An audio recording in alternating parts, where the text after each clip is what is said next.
যোৱা 3 দিন ধৰি গৰিমা বৌৰ লগতে আছিলোঁ আৰু সেইবাবে কিছু জিৰণিৰ বাবে ঘৰলৈ আহিছিলোঁ। ঘৰলৈ আহি যেতিয়া পুৱা উঠি দেখিছোঁ বহুত ঘটনাই ঘটিছে ৰাতিৰ ভিতৰতে। বহুত স্ক্ৰীনশ্বট শ্বেয়াৰ হৈছে, বহুত মানুহৰ বহুত ধৰণৰ ভাষ্য আমি পাইছোঁ, দেখিবলৈ পাইছোঁ আমি সকলোৱে অসমবাসীয়ে। এতিয়া কথাটো হ'ল জুবিন গাৰ্গৰ মৃত্যুৰ তদন্ত আমাক লাগিব, উচিত শাস্তি পাব লাগিব দোষীয়ে। সেয়া লাগিলে যোনেই নহওক, সেয়া লাগিলে পৃথিৱীৰ যোনেই নহওক, আমাক উচিত তদন্তৰ প্ৰয়োজন হৈছে। বৰ্তমান জুবিন গাৰ্গ আমাৰ অসমৰ সম্পদ। আমাৰ জুবিন দাক এতিয়া আমাৰ মাজত নাই। তেখেত আৰু বহুদিন থাকিব পাৰিলেহেঁতেন, তেখেত আৰু বহুদিন থাকিলেহেঁতেন। আমাৰ আঁতধৰোতা, আমাৰ জীৱনস্বৰূপ জুবিন দাৰ মৃত্যুৰ তদন্ত আমি বিচাৰিছোঁ। মই দীপলিনা ডেকা, মই কোনো গায়িকা নহয়, মই কোনো একো নহয়, মই সাধাৰণ অসমীয়া হিচাপে নতুন প্ৰজন্মৰ এগৰাকী প্ৰতিনিধি হিচাপে আমি উচিত তদন্তৰ আমি দাবী জনাইছোঁ চৰকাৰক। দ্বিতীয়তে কথাটো হৈছে গৰিমা শইকীয়া গাৰ্গ হোৱা সহজ নহয়। মই বহু বছৰ পোৱা নাই, মই 10 বছৰ পাইছোঁ।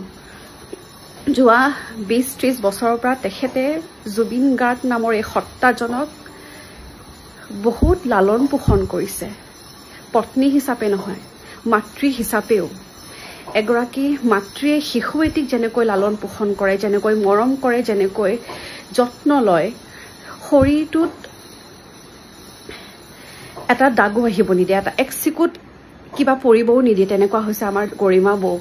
গতিকে গৰিমা শইকীয়া গাৰ্গ হোৱা সহজ নহয়, আমি কল্পনাও কৰিব নোৱাৰোঁ। গতিকে মৃত্যুৰ পাছত জুবিন দাৰ প্ৰিয় নাৰী গৰিমা শইকীয়া গাৰ্গক এনেকৈ কোৱা বন্ধ কৰক। এয়া অতি বেদনাদায়ক। তেখেতক আমাৰ ছাপৰ্টৰ দৰকাৰ, এনেকুৱা নকৰিব।